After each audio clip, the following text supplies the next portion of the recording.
Alright mga boss, another overtime installation po tayo mga bossing. Keyon Sondra bi-LED fog lamps and po mga bossing, install po dito sa Isuzu D-Max ng ating bossing ngayon.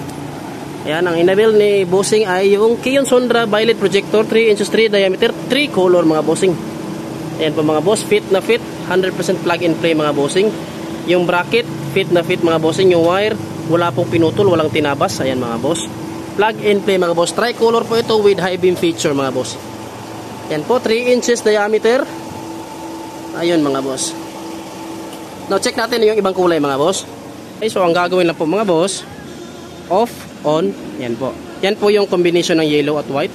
Off and on ulit, yan po yung yellow. Ayan po mga boss. So, high beam feature nito mga bossing. Pag nag high beam or nag-passing yung headlight, ayan po mga boss, ang high beam feature. So, change color tayo, yellow. May high beam mga boss. And also mga boss, yung nakikita nyong puting spotlight, yan po ang ating laser. Yan po, dagdag brightness at dagdag visibility na rin mga boss. Ay. So hindi lang po fog lamp ang pin-upgrade ni bossing. So nagpadagdag pa siya ng PIAA superior bass horn mga boss.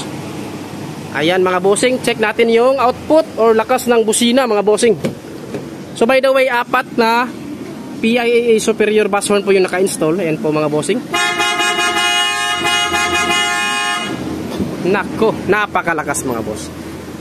Ayan po mga bossing, available po dito sa Andres Auto Accessories. PIAA superior bass horn plus Keyon Sondra bi-LED projector, 3 inch diameter, tricolor mga boss. Limited stocks na po tayo mga bossing. Ayan po mga bossing, ang ating location, Diversion Road, Baraopol, Misamis Oriental mga bossing. Ito po ang ating Diversion Road. At yan po ang ating signage mga boss. Kita kits mga bossing. Peace.